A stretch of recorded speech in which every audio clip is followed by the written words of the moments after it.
Let's get into it.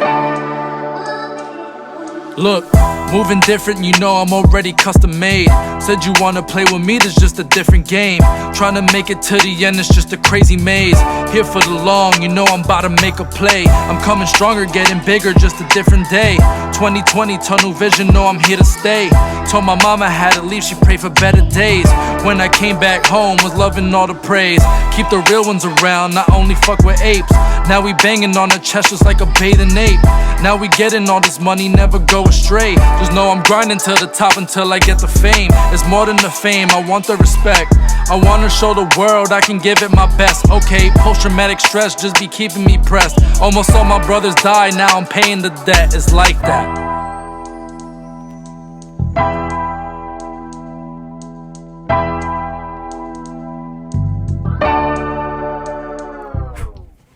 Welcome back, everybody, to Brothers in the Deep End, Season 3. Yes, we're back again with Season 3, another episode, another day, another dollar. So today's episode is a little different. But before I get into that, I want to thank every single one of you for supporting, sharing, liking, commenting, talking to us, commenting on all our posts that we do. It's really an honor for all of you guys to comment. We love it. We love the support. Without you guys, we wouldn't be here. If we could change one life, that's what we want. The motto. That's the motto of this podcast. If we could change one person's life, that's all we care about, right? So before we get into today's episode, it's a little different. You know, it's always a little different. We always got something new for you guys. We're always trying to switch it up. We do have a guest with us today. Her name is Arissa. But before I get into her story, I just want to let you guys know she is, the second female we have on this podcast. We don't really have many females, obviously, on this podcast, but that is because we are called Brothers in the Deep End. But once in a while, we got to switch it up, throw you guys a couple curveballs.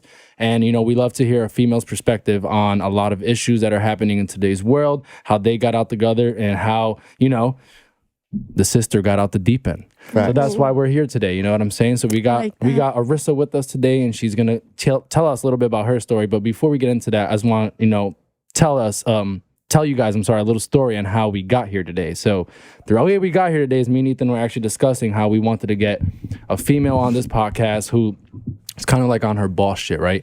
Like, no disrespect to anyone who's out there, right? This goes for everyone. Everyone's always on their boss shit. Everyone's always on the queen shit. But we needed a female who we knew was top tier. We needed someone who can represent, and we knew someone who had a story that can help others. And that's the whole point of this podcast, to help others. And she's here today to tell us a little bit about her story and how she got out the deep end. And I think her story is a really big eye-opener for a lot of men and women, because in today's world, there's a lot of men who are still in the deep end. There's a lot of females who are in the deep end.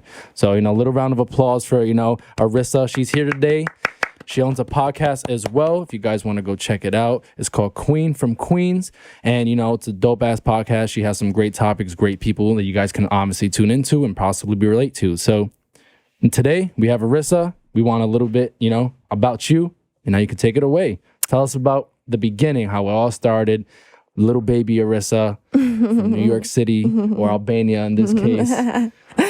Well, first of all, I want to say thank ya for having me. Thank you, Ethan. Yeah. Thank you, Casey. It's truthfully such an honor to be here. I had no idea I was the second female.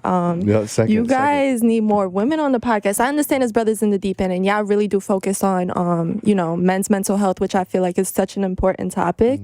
So thank you. It's an honor to be here. So thank you for reaching out and for having me. So baby Arissa, you guys want to go from the beginning. All right. If we go from the beginning, then it starts a year before I was born. So 1997. So you weren't even conceived yet. I was conceived. Actually, my mother was pregnant with me at this time. So 1997, my family comes from a small European country. It's Albania. Some people know about it. Some people don't. We're in the middle of Greece and Italy. That's why, we often get overlooked. We are a country filled with, we've gone through it all, war, genocide, poverty, communism, you name it. And speaking of communism, in 1997, my parents had a business out there. They had their family out there. They were married.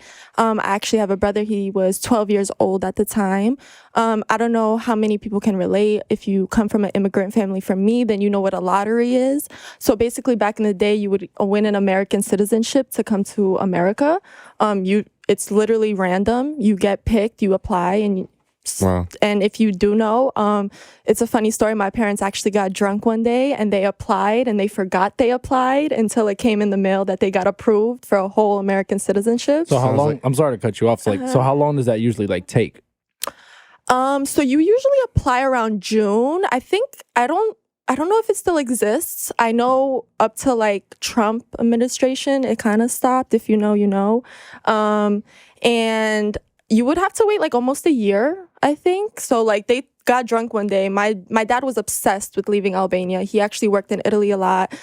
He was just obsessed with getting his family out of the communist country. So he would, often think of ideas, and then he applied when they went and got drunk and like they was having a good time. And then a year later, my mom gets in the mail that she won a whole American citizenship. And she's like, what the fuck? And he was a very go-getter kind of guy. He was like, we have to go. This is perfect. And around that time, she was around like 3 months pregnant with me. So lo and behold, my parents and my brother with me, my mom pregnant. They traveled all the way to New York, the Bronx, actually. The Bronx. Yep. So a lot of Albanians, usually when they come from Albania, they usually go to the Bronx or Michigan. Boogie down. Or Michigan, and I was actually born in the Bronx. Podcast ends here, guys. I knew I was gonna get that reaction. But anyway, so they went ahead, they moved to the Bronx, and then later on, I was born a year later, 1998.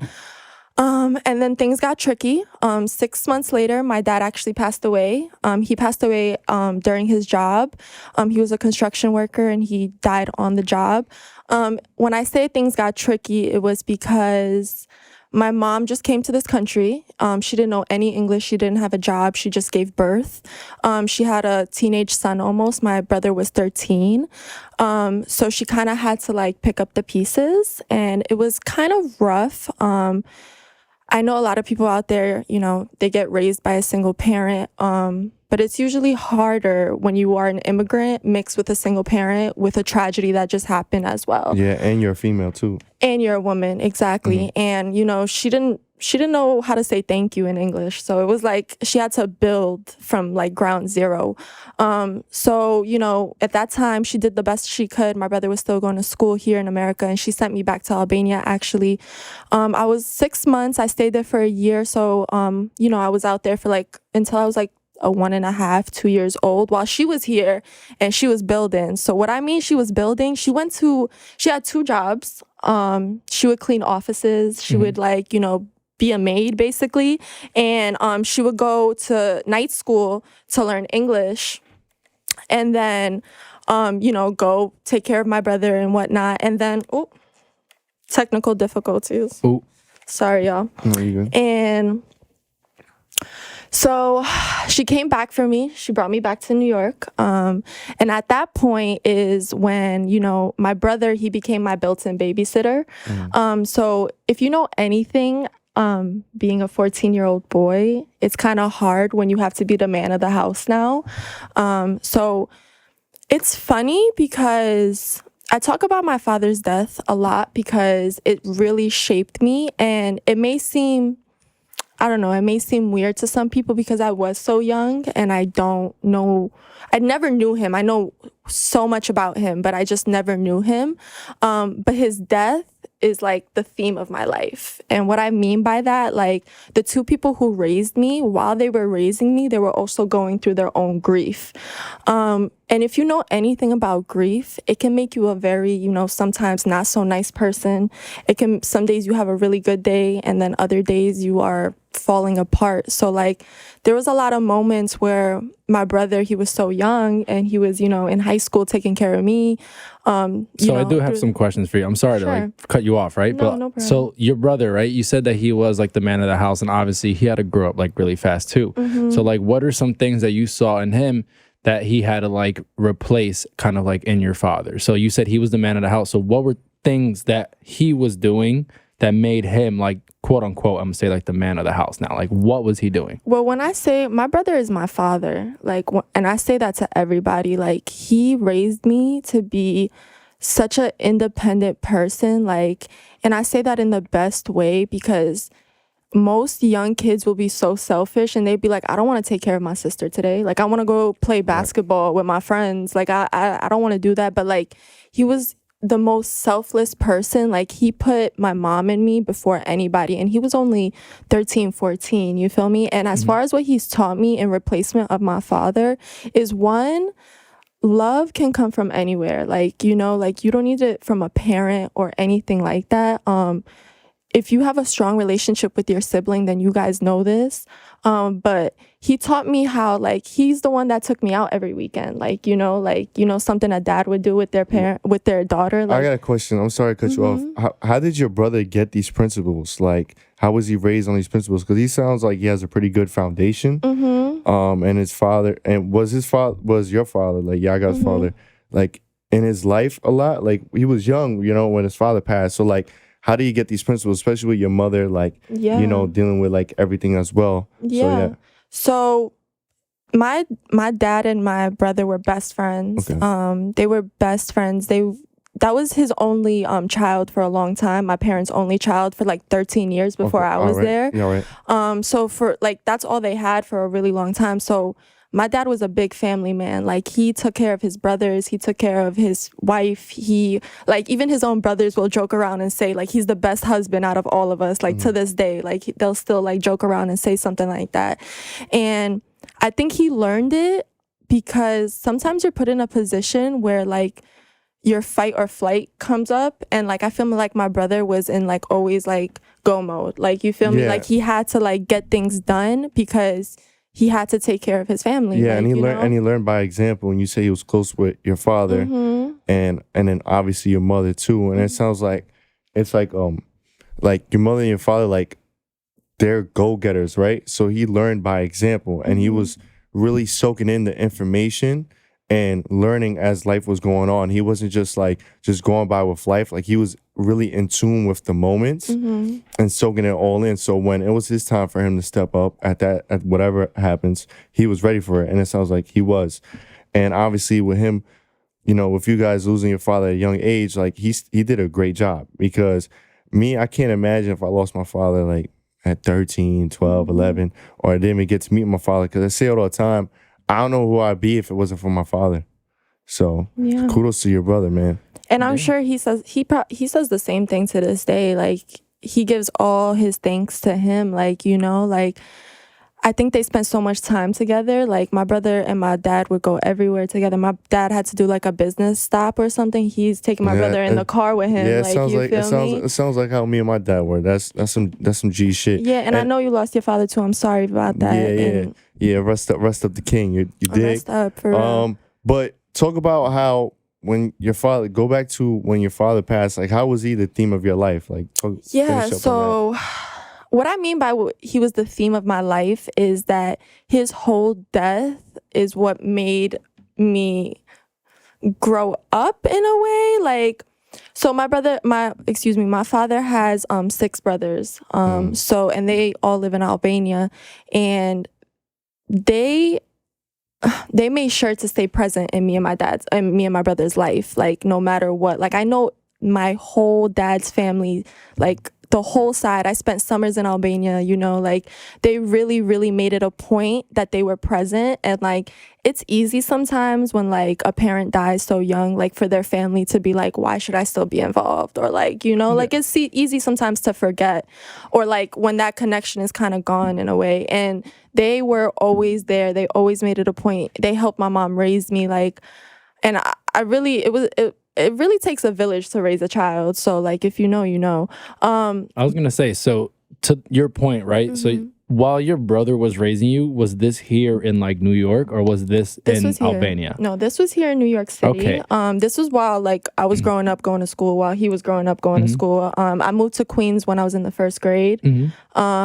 So I do have a question for you. So, like, now, like, you're moving forward, right? So we got little wrists moving up in the world. Yeah. So, like, how was, like, your child life? Like, how was, like, going to school, and, like, how was explaining, like, I don't know how to say this without, like, kind of being, like, weird a little bit about it, but, like, how was, like, growing up, and I guess, like, a new education system, was, like, pretty new to you, obviously, because your family came from Albania. So how was growing up in this new foundation? Like, how was everything different, and how was growing up in, like, this school system without a father, like, different? Because obviously now you didn't have you obviously have one parent, right? And you have your brother with you. Great foundation, great family. But like, how was it different now that you were like on your own pretty much going through like this school? Like, how was school life for you? Like starting off, like maybe like elementary, middle, and like high school. Like, how was that? So honestly, my brother and my mother gave me love times 100. Like, they overcompensated sometimes because they didn't ever want me to feel like I lost out or like I'm losing out on things or doing things like that.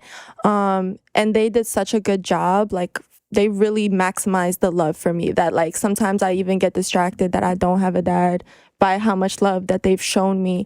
But as far as growing up, explaining this situation has been, you know, interesting because my brother would pick me up from school and like my teachers would call him my dad. Like, you know, they wouldn't understand like he's and he's 13 years older than me. So like, you know, like he was way older than me. Like when he graduated high school, I think I was still in like kindergarten or something. It was a peewee. Yeah, I was so young and he's 35 now. Shout out to you. I love you. But for real, he is always in my corner. We'll get into that as we go through life. But it was interesting because I would always have to explain to people like, no, I don't have a dad. Like, you know, like that's my older brother. Like, and it would be even weirder because I would be so young and he would be so old and I would have no other siblings. Like, you know what I mean? And I think when you tell people that you grew up with one parent, you get a lot of sympathy, but they also feel like you're a victim. Yeah, and I feel like you also get judged. And like, besides you also being a victim, I feel like they do judge you because then they think like what if your family was bad? You know what I'm saying? Like, and I don't know why, because like no one understands like your story. You feel me? So judged. So like Albanians are very cultural. So like when you're a widow, you kind of get like looked down upon. Like, not that it's your fault, but it's like you're a single woman basically, you know? So like there was a lot of judgment on that, like just the fact that my mom wasn't married or she never, you know, was with somebody or whatever the case may be. And like, even if she tried to be with somebody, there would be talk on that. Like, you know, like, well, yeah, I actually had this discussion too, like not too long ago. Like the thing about widows is like, it's just like, damn, because it's just like now, like if you really want to be with somebody, I'm not saying this is your mom, just in general, right? Like I feel like with women and widows who like want to be with someone else, it's like, how do you explain like that situation? You know what I'm saying? Because like now if this other person wants to be in your life and they want to love you, now you have to be like, well, I just want to let you know like my ex-husband died. And it's just like, damn, like it's not like something even ended like on bad terms, you know what I'm saying? Because now like that person is kind of in your head for life because like it's not like you wanted it to end. You love the person to death and then now like they're it's gone. not even your fault. Like, you know, you can't control death like at all. Like there's life and there's death, and that's just what it is. And then I feel like guys have to like the guy on like the other end. I'm not gonna say that's not easy for him either because like 100%. That's really rough because like now you feel like you have to like just set such a high standard just to, you know, kind of not like replace the other person, but like you have to like really fit your way into this person's life again to a point where like you can trust them, they can feel comfortable around you. Now they have to like let you into like their kids' world, and it's a process. It's like everything. It's a big process. It's a big and change. When you come from a country like Albania, I love my people to death, but they gossip. Like, they really do gossip. And I come from a really small town in Albania. So, like, every move my mother would try to make, like, it would make the news. Like, you feel me? And it would be annoying because it's like you try to live your life and you're trying to essentially move on, like, you feel me, as well. And like you have people in your ear. So like that was a big thing growing up as well, like just having people talk about our situation.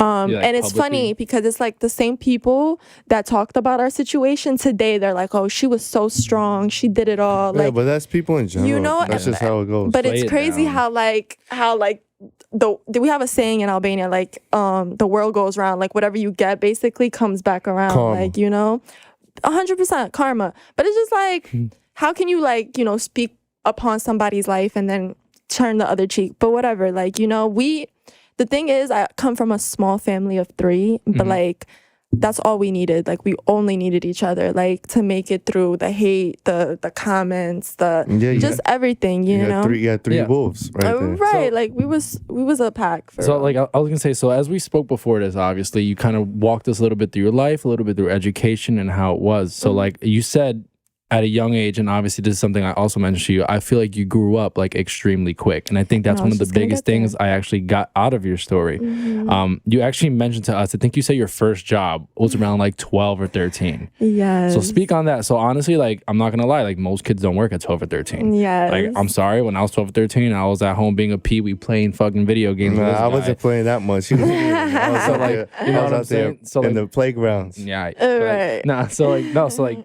how was that? So how was growing up fast, and how did you feel like you had to grow up fast? Because obviously, like, now that you don't have like one parent with you, did you feel differently that you had to like support like your family now like a lot more as you were growing up through school and like high school? Yeah, and you seen it through your brother too, and your brother's getting older too. So it's just like, all right, I gotta find my role per se. Oh my, I love that you said that, because while I grew up, I always try to find how I can like help in the family dynamic. I always try to find like a role. Like, once you're not the baby anymore, once you grow up, obviously, and you become somebody, and you know, you figure out you need to contribute some way. I spent my whole, like, I would say it started in middle school, trying to figure out how I can like incorporate myself in the family dynamic. Because you see your mother hustling, you see your brother getting to it, and it's just y'all three. So it's like, all right, what am I doing? Yeah, I'm going to school, but I want to help the family. Like, I want to do what they're doing. You look up to them because they're doing the right thing. Right. And you're a product of your environment, right? So if you see them doing it, you kind of be like, I want to do it too. That's why foundation is very important. And like, kudos to your mom, kudos to your beloved father, and of course your brother, because it was just like that foundation was set solid. It was on that old school principle, like family first, integrity, character. Make sure you get up and get into it. Right. So it just rubbed off on you. That's for sure. And you know, and then also when you know this unfortunate situation happened with your father, your mother's like, all right, it's on me now. You know, I have 2 little children. You know, obviously a mentor was there. Yeah, she couldn't speak English, but she was like, all right, it's either I boss up or we gonna drown. That's really and you what out it there, is. and you out there Sink or all swim. alone. So it's just like, where do you run to? And it's just like, kudos to your mom and your bro, because Thank you. like, to not fold in America, especially in that time. Especially in New York. Oof. Yeah. Like, Talk about being it. in New York City, like, it's such a sink or swim city. I always say that. And like the fact I think, like just Ethan just said, it's the New York crazy. gritty. It's the New York gritty, and they'll step over you if you don't step up. That's which for is sure. the big concept that we're speaking upon. And just, you know, I'm just so tuned in and just listening to it, because I could like relate. Like, it's not about how much people you have in your family, like, and also friends. Like, it's about, you know, you having a solid one. Will Smith said you're the sum of the 5 people you spend the most time with. So look at you, your mom, your brother, they're doing their thing. And it's just like at 12 and 13, you're already like seeing the vision already, you know, because you've already been in it for so long. Right. So, yeah, talk to us about that. So you're 12, 13, like, you know what, man, my brother getting to it, getting the bread, you know, I I'm in my school. money up, my funny up. Yeah, I'm in school, you know, but I need to help. I need to bring something. I need to bring value to the family. Like, they want me to do school, but I need to do more, because, you know, there's so much more that we got to do. Like, we just getting started. So go us to that. So before I get into my first job, there's a lot of things I learned about being independent, just in home life. So me and my brother would stay by ourselves. Like, he would watch me, obviously. My mother would work till midnight. So being home, like, I had to learn to cook, because, you know, he wasn't going to cook. So I had to learn how to cook. So I would cook for us. I had to learn to do laundry, because my mother wasn't doing my laundry. I had to do my own laundry. I had to some learn. kids in college still don't know how to do that shit. So just But I'm also Albanian. You learn how to clean before you learn your ABCs. So maybe that's just a default. But, you know, it's really true. So I had to learn like these little life things before, like, you know, I had to really get out there and do it. But as far as my first job, so when I was in middle school, you know, what do you want to do when you're in middle school? You want to go to the mall with your friends. You want the latest Jordan. You want, you know, you want to buy new things. You feel me? I don't know. I wanted to buy new Jordans, and I couldn't. I wanted to always buy new Jordans and stuff like that, but I couldn't afford it. So me neither. That's the thing. So I would go to my mother. I would be like, "Hey, these 14s are dropping tomorrow. Can you spare me?" And back then, like with the Jordans, like you see all these kids used to flex with the sneakers and what the case may be. I'm like, how are they getting it? And like, I never had the courage to like ask my mom and dad to get me Jordans, because I knew like everyone has a struggle. I'm not trying to say we was financially poor, but we was just getting by. And, you know, they were Right. just doing what they needed to do to support me. Everything else wasn't that important. Like sneakers wasn't that important. As long as I was like well groomed and going to school and like had my, you know, 1-2 pairs, that's all that mattered. And I would kind of get like, damn, I want those J's. But then I was like, you know what? Like I can't compare my life to theirs. Yeah. Actually, funny story. Like I don't even like, but like this is kind of like, just, you know, throw it in there since we're talking about like middle school. So like when I was actually in middle school, it's funny because I was in the same class as this kid. But I didn't know you guys knew each other that yeah, long. we did. We knew each other as like youngins. Yeah, but, like, I always been his big homie. So yeah. But like, so like, it's funny because like, it's funny you guys are talking about sneakers, right? So actually, I actually really did have like a really big passion, I think, as well for growing up with sneakers because my father's like a really big sneakerhead. So he always wanted me to like, have like the nicest sneakers. But like at the time, I never really like cared until like I started seeing all like the fancy and nice things in life because like my mom dressed me like a fucking Hershey Kiss like my whole life. So like I was like, all right, now I need to like step up, right? So like literally like the first day I pulled up to middle school, had these new Jordans, the Fusion 5s, bro. I don't know if you remember the Fusion 5s, but like it was literally just like an Air Force and a 5 put in one. And I had the orange ones with the fucking yellow, and I came in the first day and that the fucking cool kids were like them shits are fake. And I'm like, I literally got them shits at Foot Locker, how they fake. And they're like, I've never seen them shits before. They were playing it down because they was tight that I had to do this shit. But like, nah, it was just fucking dumb as hell, man. It was just really funny. Kids in middle school are so mean. They Let me are. just say, They're the most so realest mean. people ever. Middle school kids are different because in high school you find your crew or something and you kind of like whatever. But like middle school is really like that awkward time where you're I like, know. am I like this or am I like this? Yeah, I like know. you feel me? And that's the worst. You get the worst fits in middle school. Like you're dressing horrible in middle school. Nobody can sit here and say it. Casey got some trauma there, some PTSD. We'll talk about it in another episode, Buds in the Deep End. But going back to you, so you see them, you're like, all right, I need to get my bread up. So I go, I'm like, Ma, can I have $20? I want to go out after school. She's like, $20? Yeah, right. You feel me? So there was no $20 in my house at that point. And I was always good in school. That's one thing about me. I was always a good student. I've been a good student since college. Like, it's just something about me. Like, school has come rather easy for me. I don't mean to say that because I know it's different for everyone. It's just, I don't know. It's always been easy for me. So, like, I used to live on Fresh Pond Road. If you're from Ridgewood, Queens, then you'll know exactly what Fresh Pond Road is. These two is from Brooklyn, so they have no idea. But if you're from Ridgewood, you definitely know what Fresh Pond is, and I grew up on Fresh Pond. So, on Fresh Pond, it's, like, basically just stores, like Jamaica Ave, like, different stores. So, I would go up and down Fresh Pond. Mind you, I was, like, 13, about to go to high school, maybe. And, I would go first I went to the 99-cent store. I'm like, hey, do y'all need like me to sweep? Do you need me to like restock or do something? Like, I'm just looking for something off the books that'll pay me, like, shut down. Next. I'm like, all right, cool. So I go to like this hardware store right next door. Same thing. They're like, nah, I have my own son working here. I don't need like another 13-year-old here. I'm dead. Mind you, but these people knew me from the neighborhood. So like they weren't trying to be rude. They were just, they just really couldn't catch me. So whatever, I go into the bakery. The bakery had all female workers at that time. I was the youngest girl. Everybody there was like in high school already. I'm like in the 8th grade. So I started working there. They started paying me off the books.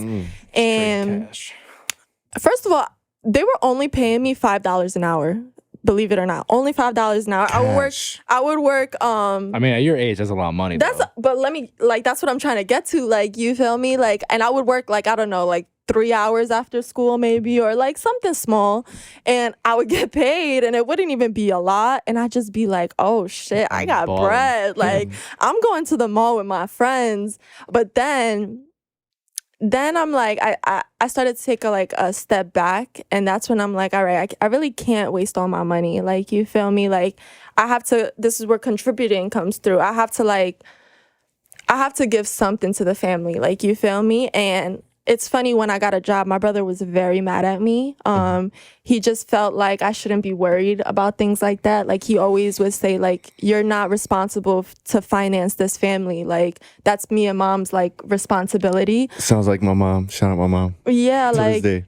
Really, like, I'm serious. And he got really mad at me, but, like, I still remember having this conversation with him. In retrospect, I remember him sitting me down, like, if you want this job, he said, have it so that you can learn discipline. He said, so that you can learn what being on time is, so that you can learn what owning your own money is. But he's like, but don't do it because you think we're poor or you think we're struggling. Like, he always put up this strong front. Like, he never wanted me to like go to school worried or go to school like, you know, just thinking Yeah. about As any parent, stuff. as any parent would, even though he's your brother, like as any parent like would. he never, and he taught me a lot about finances. My brother is a math wizard. He taught me how to save money. He taught me how to flip money, like, and we'll get all into that about like lessons and stuff. But yeah, so I did get my first job at 13, and then that's where it snowballed. I started working for different things, and like I've been employed since I was 13. I have had a job every year since that year. So like, what is that? Like almost 10 years ago. I'm 23. So I've been working for 10 years and you never had a break? never had a break. No, even so in back to back like Drake? back to back. I started at the bakery. Oh, you said Drake. I didn't hear Back you. to back like Heard she you. let that shit fly, man. Right. Shout out Drake, you know what I mean? But yeah, so I started at the bakery, started working with kids. That I loved working with kids. You learn so much working with kids. And then I worked with kids, different jobs with kids, but until I was in college. So as I grew up, I told you I was a really good student. So I went to a really good high school. I got a full scholarship, all of that. And like, I think I was such a good student because I didn't want my mom and my brother to worry about me in school. Like, I didn't want them to be like, oh, I'm getting bad grades. now she's getting bad grades. Now she's flunking. Same here. Because like, right in my perspective, my mom and my father are sacrificing for me on the daily, Right. and I recognize that since I would say like elementary, middle school. I was like, damn, like they work hard, and like when I would ask them stuff, be like, all right, not now, or like my dad would work overtime, my mom would do this and that, just do whatever she can to put food on the table. I didn't, and then I was like, damn, like she's busting her ass. So it's just like, it's only right for me to do well in school because it's the only thing I'm doing. Only thing. So and like that's respect to the sacrifice they're making for me. So on your end, it's like, all right, this is what I can do to sort of like, again, contribute to the fam and show my respects rather than like shitting on them saying, nah, Right. da-da-da-da-da. But when you say respect to the sacrifice, I've never heard it put like that. And I'm going to probably jack that off you because that is so true. Respect to I think every immigrant parent's dream is to come to this country to make a better life for their children. Yeah, your parents already sacrificed. You know what I'm saying? Whenever I think about giving up, whenever I think about starting a new project, whenever I think about making more money or doing anything that is going to better me as a person, I always think about my parents leaving their home country just so that I could be able to do something like that. Like, that stays in the back of my mind constantly. And they put you one step further, so it's all about elevating the generation, right? So your father, your mother, then it started with your brother, he's on another pedestal, and then it's you. So now you're the new and improved, and it's kind of like you're the chosen one alongside your brother, but you're the younger one. So it's like you gotta go above. The most potential. You have the most potential, and you gotta go above and beyond what your brother said. Yeah. And you gotta represent the family name well.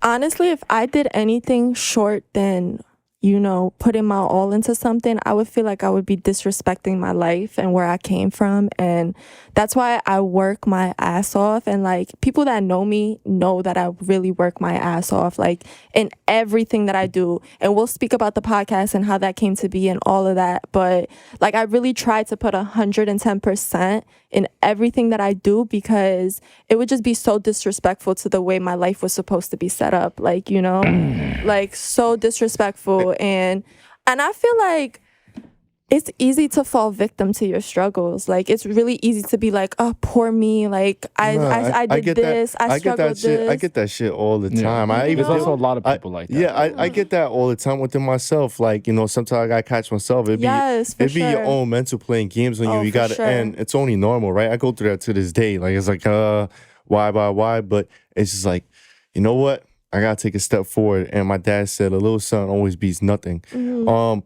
It sounds like, right? Like, you know, despite like, you know, your father passing at an early age, or well, you know, prematurely, you know, and, you know, where your mother just kind of like sort of being alone. Yes, she had your brother, and then she had your father's brother. Was there any times that like it caught up to you? Like it sounds like everything's going good, but there has to be times where there was lows. And if you could just elaborate on like those lows, like even throughout like your whole entire like experience, like coming up, like what were like the extreme low points where we were like, damn, yeah. like, For instance, me, right? Like I don't know, like I could just be like working out, could be no one in my house, and I just start thinking about like my father, or like I just start thinking about all this, like trauma in my life, and then it catches up to me. I get that paranoia, anxiety, and then I have to like wake myself out of it, reach out to someone. So like, if you could just elaborate on that. So I think if I had to think of one low, it would definitely be college. I feel that on college was definitely really hard for me.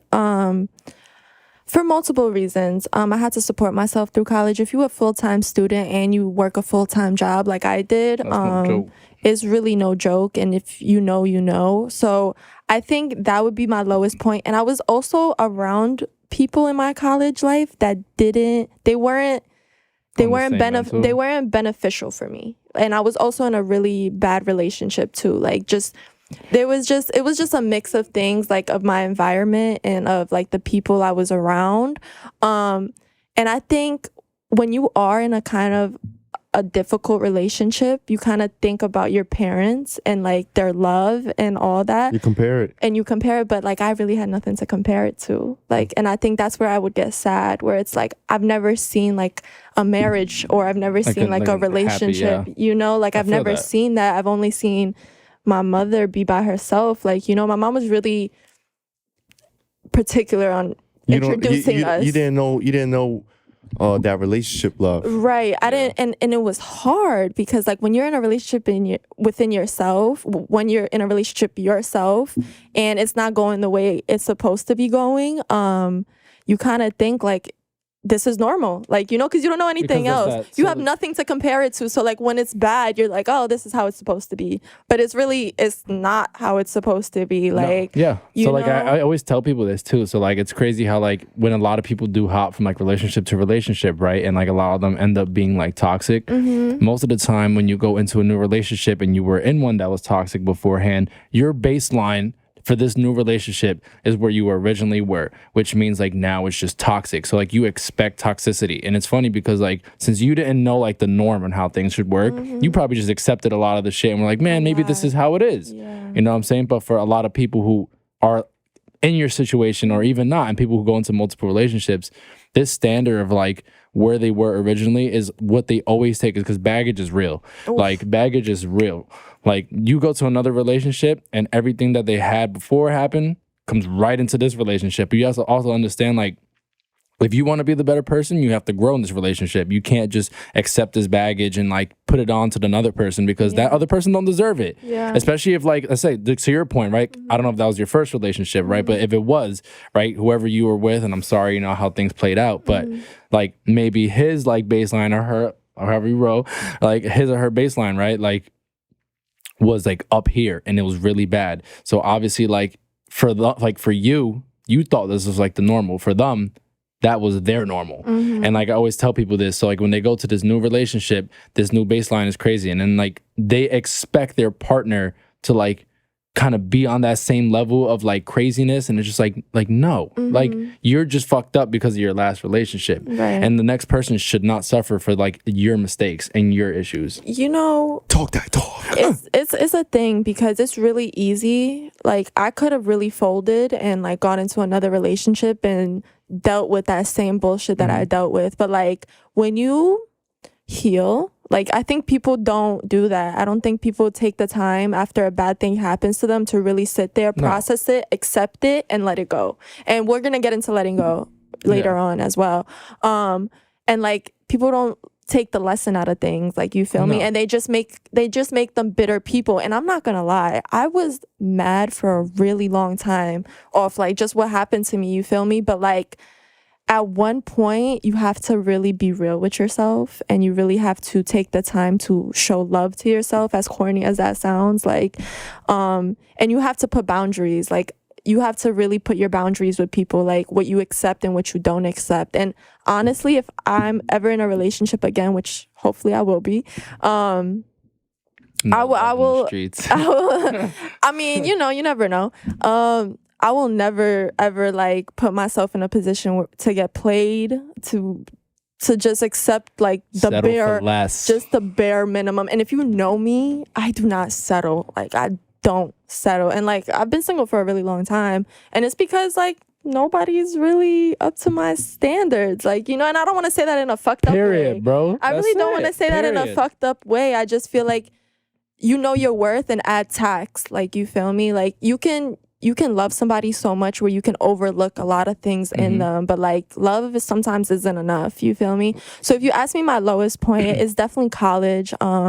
Being a college student in just general is just really hard. And then you add like having to go from class to work to class to work to class to work. And then you add like you don't have the best friends. Like I really didn't have the greatest people around me. Like I was doing not the best things, if you want to say, like, you know, like just, you know, college shit. In college, it was the same experience for me. Like, that was kind of like a point where I was really alone, but I got to know myself because in college it was just me. And when I went to my first college, like I moved in by myself. My mom wasn't there. My father wasn't there.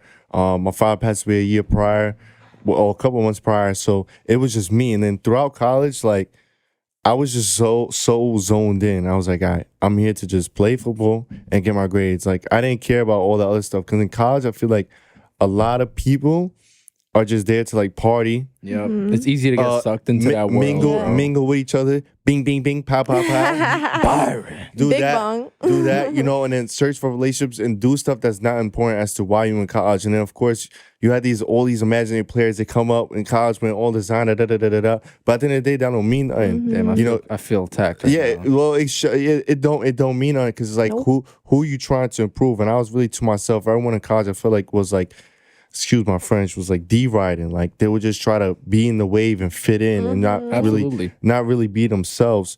And then when you're like a person that's independent, like you said, just have high standards and you're not gonna fold or bend to like the outside circumstances, you're kind of the black sheep now. So it's just like, I'm all alone. Where do I find this external? It's just me. You get all these thoughts. So, yeah. No, and I feel you guys, both of you guys actually on that personal level. And I feel like I could relate like the most, I think, to this because like to both of your points, like I was in college for something that I thought I was going to love and I ended up like fucking hating it. Yeah. Granted, like to anyone out there, no disrespect, but I don't like sports. And a lot of people know that I don't like sports, right? Ethan knows, like actually it's really interesting because my housemate in my college right now, like he actually takes me to like games and actually I'm starting to enjoy it a lot more now. Like he takes me to football games, he takes me to all soccer games and I'm actually starting to enjoy it more. But like at the time when I was in college, I actually did a sports medicine program and I hated sports. So I was like, I don't even know why I even started this because I thought it was going to be a lot more different. I thought it was going to be like, you know, similar to what, you know, people do, like train people and like do all this cool athletic shit. And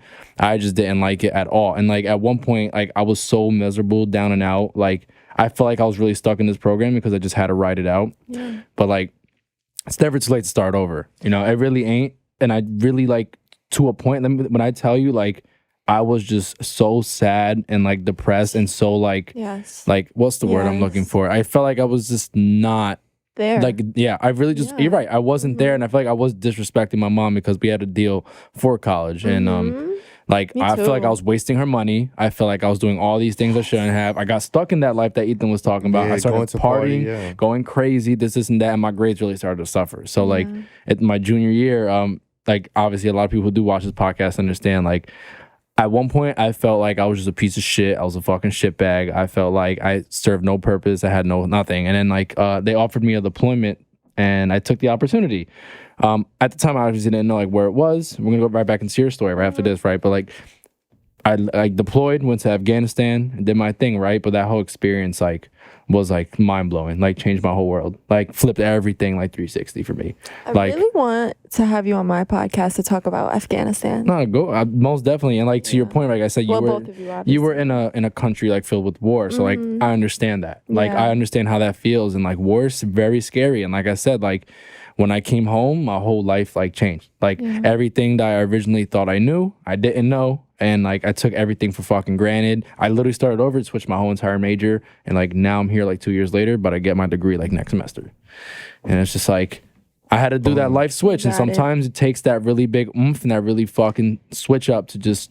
And this is change what the I was cards. just about to say. Like, I would not regret anything that happened to me, like, hurt-wise, because that hurt, one, motivated me so much. Like, being heartbroken made me want to go hard and get a degree. Like, I know that sounds crazy, but, like, sometimes it takes that pain to motivate you and to go do something. And, slingshot. like, yeah, for real. Like, All the you feel losses me? you take is just slingshots. It just piles up in the Yep. slingshot, right? And then when it's your time to go in the opportunity to present itself, boom. You just go, but it's just more force now. Yeah. Take that loss. I'm going harder and harder. When you pull, it goes harder and harder. Then when it's time to go, you go. Okay, so Moving forward. so Moving forward. for the ladies out there, right? Yes. What advice would you give them? You know, obviously for the position that you in, you know, you run your own podcast, you're doing your own thing.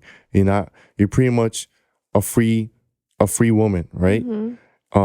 What advice would you give them? Because we have a lot of people out there, men and women, that don't really have that mindset. And how did that question, like, how does that play into your podcast? Right. Like, Yeah. how did that literally, like, bring your podcast into fruition? And every other dream and every other thing that you got going on. For sure. So you guys asked me about, like, the pre-interview when we spoke. You guys asked me this question on what advice I would give women. And no cap, I thought about it for like a week. I thought about it for 1 week, and I'm like, what would I give another woman if they asked me genuinely for advice? You feel Or me? a male that needs to or just people in general. You feel me? Just people in general. But let's start from the podcast. So QFQ, Queen from Queens podcast.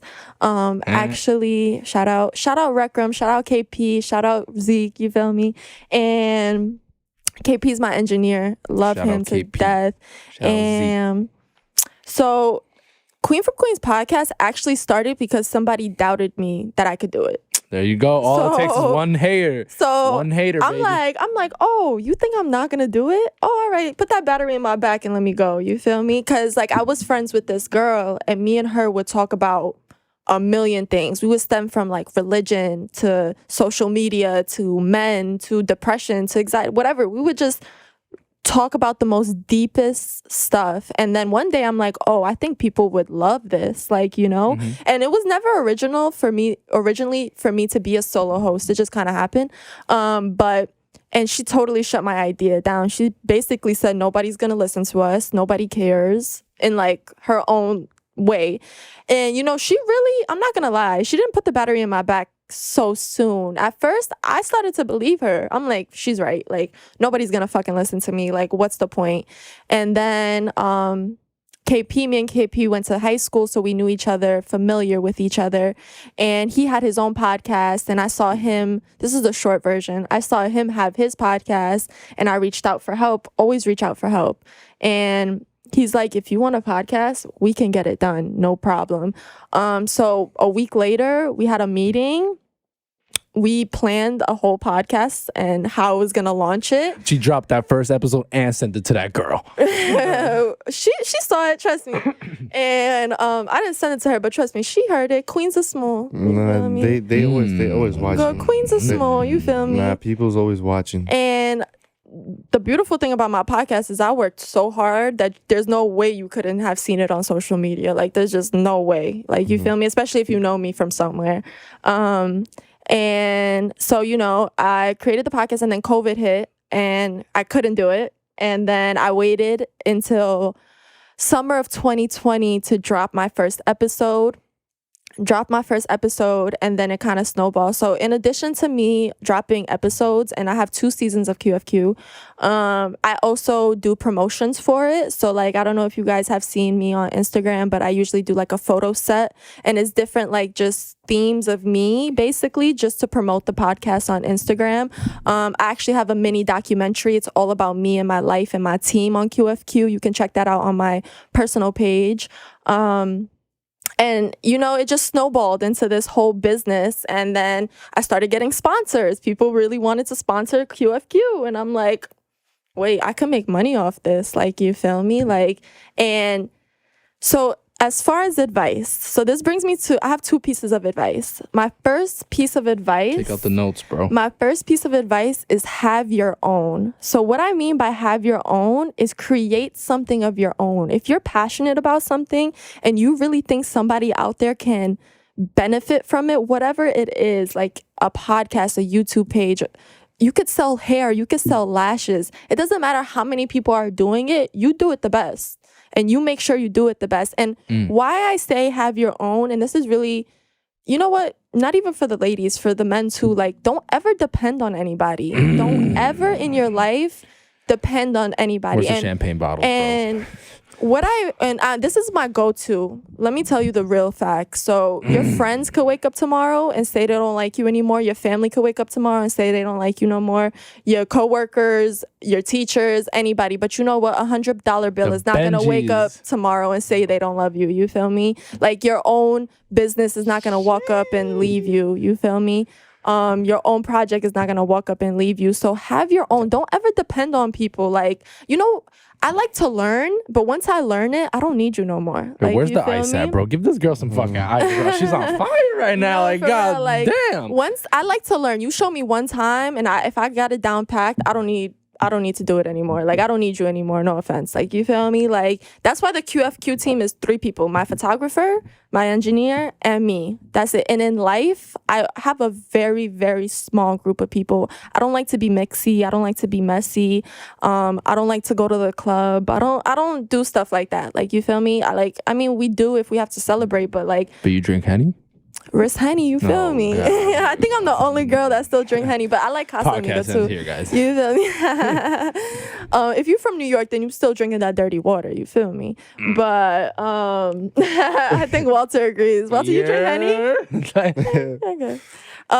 So my second piece of advice is don't be afraid to let go. And what I mean by that is don't be afraid to let go of the old person you were. If you want to level up, you can always level up. You can let go of those bad habits. You can let go of that bad thinking. You can let go of feeling sorry for yourself. You can let go of that man, sis. Like, you can let him go as well. You can let go of that group of friends. Like, there's growth into letting things go. Like, you feel me? Like, you can never get into the next level until you pass this one and you move on. Like, you feel me?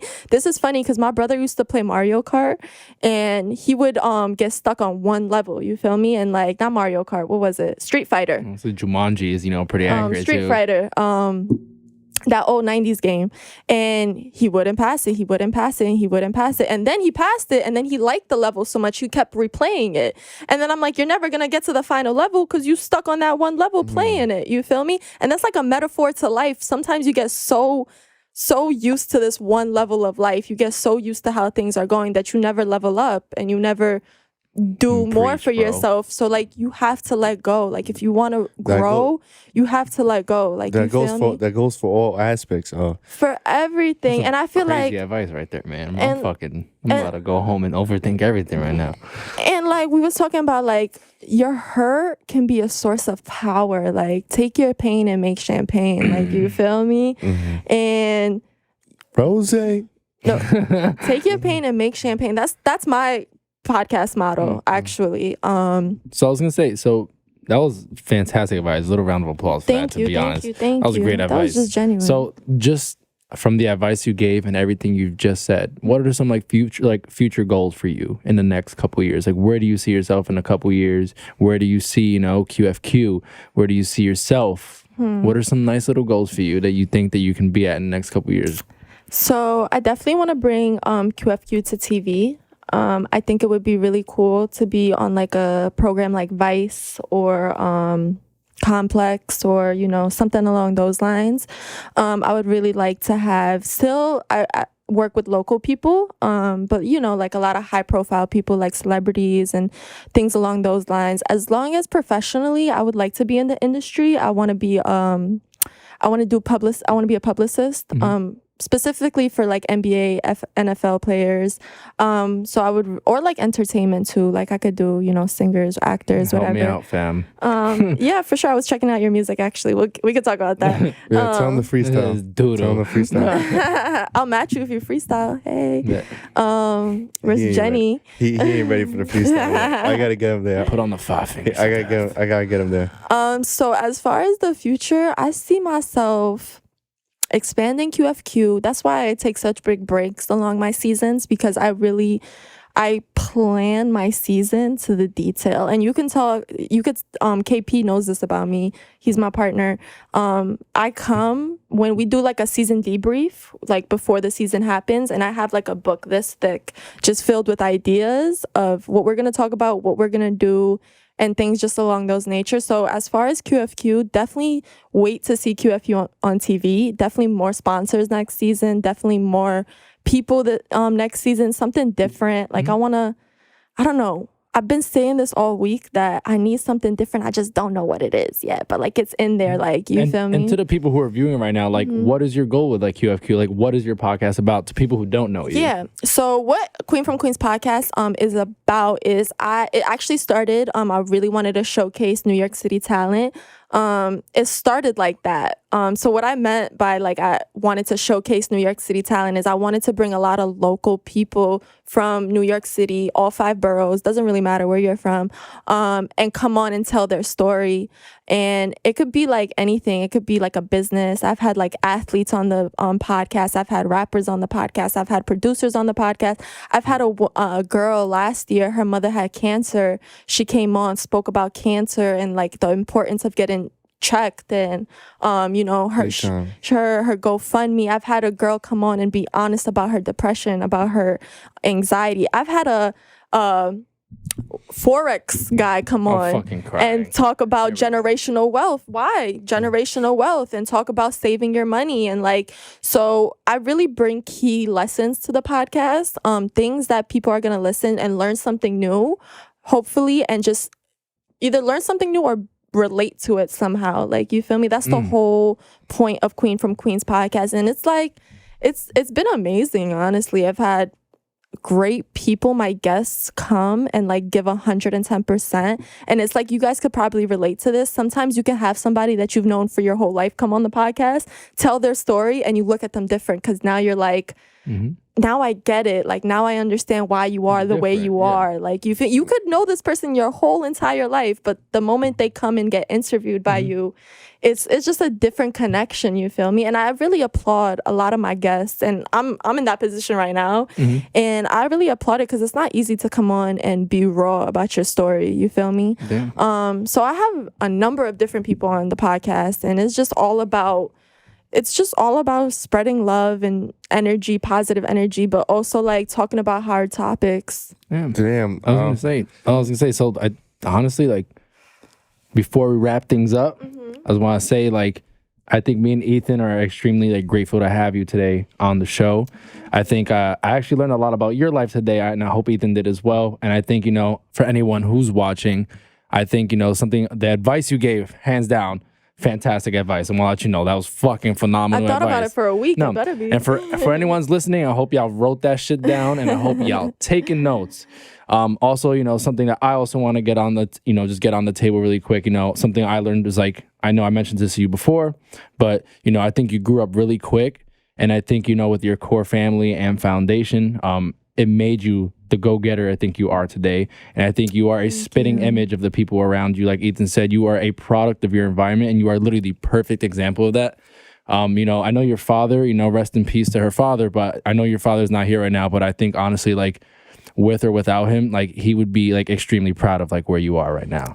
Don't make me cry. Facts. That's really important for me to hear. Thank you so much. And I think he would be extremly proud of where you are. And like, honestly, I hope all your dreams and aspirations like come true. I hope your podcast gets on VH1, MTV, BET Awards. We're gonna see her talking that shit.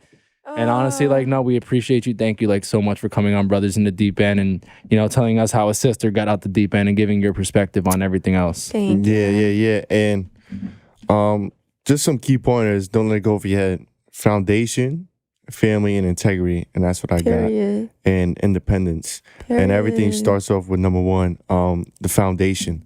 If the foundation is broken, you may be broken, and make sure you go seek help.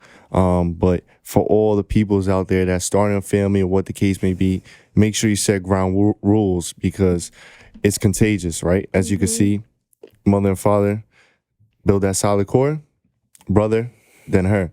And just continue just to elevate in whatever it is the fuck that you're doing. So kudos to you for everything. I was really just humble in this podcast, and just quiet, just soaking in the game, as I believe y'all should have.